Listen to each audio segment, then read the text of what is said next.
Hey guys, welcome to Denny's. Today we're going to be heading into episode 11 of the Weekly Loot Cave, the series where I go over the best farms for some of the most notable drops each week in the first Descendant. This week we have got a few good, very good farms, I would say, in preparation for the upcoming patch in about 2 weeks. Some of the last opportunity at getting a few pieces, so definitely stay tuned. And before we get into it, guys, I just want to remind you, if you liked the video, please leave a like if it helped you in any way. Comment any feedback you have for me down in the description below, as it means the most to me right now. And then if you feel that I have earned the subscribe, don't forget to hit the subscribe button. If I have not earned it, I will next time. So keep an eye on the channel and stay up to date. Also, shout out to my Twitch channel. Link will be in the description, twitch.tv/Denny's. We are live 6 days a week. If you guys would like to stop by, ask questions, hang out, we are having an absolute blast, and I would love to see you guys there. It has been a very, very fun time. But without further ado, let's hop right into the video this week. We are going to be starting off with the components. So starting off with the processor, available from the Lumberyard in Vespers this week, we've got the mission of choice as the frontline base. This mission is not the best, but I do like to include the components no matter what mission it is, just because I feel like it's nice, a little bonus to be able to know where all of them are dropping from in this weekly video. But nonetheless, go for max HP, item acquisition distance, and equipment drop rate for the role. There's really nothing else you could go for. You could change up the max HP with shield or defense if you wanted to, but in my opinion, toxic resistance and max shield and shield recovery just aren't really worth it for certain builds. Obviously, if you are looking for certain builds, definitely go for the shield side of things with this, but that is what I would go for. And then next up, we have the sensor dropping from Mirage Stone in Agna Desert this week. Now, this is a very, very good farm. We call it a Georgie W farm because it is a W. This is going to be the Valby outpost farm. This is an incredible farm. The boss rarely dies from this farm. You do want to turn your range down a little bit, just because sometimes you might kill it if you have a bit more range on Valby. However, as far as rolls, we're going for max HP. At least this is what I prefer. Max MP 100%. That is the roll you need. However, the second roll you choose on this is completely up to you. I actually like to keep 3 of these, so I like plus consumable drop rate, plus character XP, and then MP recovery for the secondary roll. But always, always, always making sure we have max MP. Obviously, unless we are playing Glay. If you're playing Glay, you can ditch max MP and go for a combination of the other rolls. But in my opinion, this is one of the most important pieces, and this is a very good week to farm it. So I think this is probably the best farm this week in the first Descendant. But we will move on to the reactors.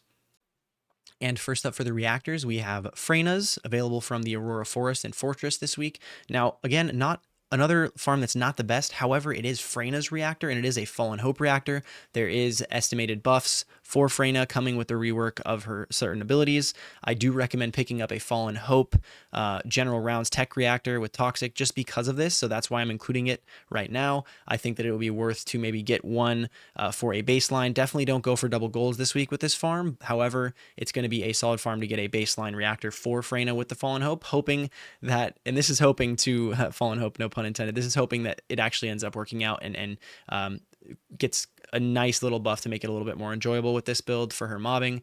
However, I did want to put that disclaimer out there. As far as the mission we are choosing, it's the Snowy Heights mission as ever, and then we're going for the cooldown plus toxic or tech boost as the combination there. A solid weapon and choice to go with, but however, not the best farm. But I digress. Let's move on. And then next up, we are going to be going for Jayber, maybe Valby's reactor, really up to you if you want to grab this. This is a non-attribute and dimension reactor. It is dropping from Dune Base in Hagios this week. The mission of choice is going to be the Vulgus blockade mission. As far as the Jayber Valby argument, honestly, the Kingsguard Lance kind of out damages Jayber. However, if you have Kingsguard Lance and Jayber, you can get double the turrets, and it's quite a fun build. If anybody hasn't seen any videos on that yet, I plan on making one myself because it looks so fun. But you can absolutely get this to work with Valby, obviously. The Kingsguard Lance is just an amazing weapon. I do think that it's a good choice on Valby. Obviously, you could go Peacemaker with Valby from last week's farm that I did miss. However, I think it's a really, really, really good farm this week. We've got the Vulgus blockade mission. It is a Kingsguard Lance with cooldown and dimension boost as far as the rolls. And then you will be blasting. This thing absolutely shreds. Also, double turrets with Jayber. I think that's really, really a fun playstyle, but let's hop to the next one. And for that, we will be talking about Viessa's Reactor this week, available from the Moongrave Basin in White Knight Gulch. This is going to be one of my favorite missions, the water cooling recording device mission. Now, obviously it's a Georgie W farm, another W, which means win, good farm. Uh, Obviously for this one, kind of finicky. Make sure you let the mobs first spawn on the point to make sure that the bar stops progressing. You'll be able to farm it for about 4 minutes as long as you leave them on there. So you don't want to have your range too high if you're farming this with bunny. And you want to make sure you keep those mobs on there to get as many kills as you can. And you'll have yourself a very, very solid farm. As far as the roles, I mean, you could go for Clairvoyance or Secret Garden, depending on what you want to do with the build. Obviously, this is more of a ultimate ability build or a spam build, completely up to what you guys want to do. I would recommend Clairvoyance and then cooldown reduction and duration for the roles. I think that is a good, solid starting point. However, you could get a combination of many different roles, and this would work out just because of how Viessa works and all of her different mods and Transcendent mods. But a very, very good farm, and one of the best farms this week for sure is for Viessa. And then next up, we're going to segue over to Sharen. Now, Sharen's is available from the mountaintops in White Knight Gulch this week. All of our favorite mission, the Borderline of Truth. You're going to net yourself a lot of blue brains from this mission. So it's going to be a good way to keep up to stock on those guys. And then as far as the mission, obviously it's a circle, very easy. A lot of elites spawn. And then you're going to be going for the Thunder Cage. That's my gun of choice at least. And as far as the rolls, you can go crit damage plus fusion damage. You can go crit chance if you wanted to. You can go electric damage. There's many different combinations you can do. Cooldown reduction, a lot of good stuff for Sharen. My specific build centers around the damage of her Q. That's why I say go for crit damage and fusion damage. It just makes it makes it do a lot more damage, and obviously with cooldown you'll be able to spam it a bit more. But that is Sharen's Reactor, again dropping from mountaintops in the White Nine Gulch. And the last Descendant we're going to talk about this week is going to be Blair. He does have his reactor dropping from forward base in Hagios. The mission of choice here is going to be the Broadband Fleet Beacon mission. Now, this mission and this place, people would argue that it's not the best as far as farms go. However, I would disagree.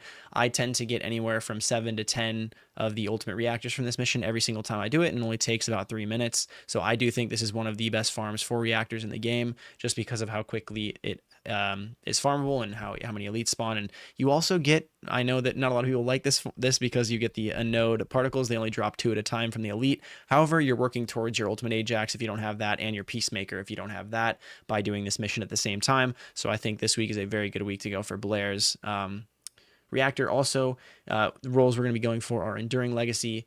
Now, you can go with anything. I just prefer Enduring Legacy because of the way quenching works with Blair's dots, and I'm going to be working on Blair soon. And then the crit damage and dimension boost, or you can go with cooldown and duration if you're looking for more of a mobbing build. And lastly, I want to talk about the reactors that aren't really available this week, guys. We have a few Descendants that I typically have on here, but there's just not farms that are very good at all for them. So, for example, Lepic and Esimo, they've got one from Starfall Road. It's Fire Impact and Tech. Just not a very good mission to farm. If you want to go out and do it and you want to get something for Lepic's bossing or Esimo's bossing or something, you can absolutely go do Starfall Road. I recommend the mission right near the fast travel there. And then as far as Ajax, Kyle, there's literally not a single non-attribute general or non-attribute special and tech. There's just nothing for non-attribute and tech this week, literally at all, other than impact rounds and the Fractured Monolith. Now, if you want to do impact rounds with tech, go ahead. You can go farm that. I just don't think it's a very good farm. Also, Luna obviously is included in that. And then obviously Haley. So Haley, pretty much nothing this week. There's not a single dimension one for her mobbing for her Q setup, and then there's only like 2 singular ones, and they're for special rounds and general rounds, and both of the farms are just not good in the storage and Muskeg Swamp. So a very, very bad week to farm those, but they are available if you need them at a baseline. Obviously, special rounds and general rounds are just not good for Haley compared to the Perforator and the heavy rounds. But I wanted to talk about the ones that were included and just kind of go about why they are not in the video, mainly just because of the places that they are located this week. They're just not the best. But that's pretty much been the video, guys. I seriously appreciate anyone who stayed this far. I appreciate you guys more than you ever would imagine. And I want to say thank you so much from the bottom of my heart. Support has been awesome. I will keep doing the weekly loot cave videos.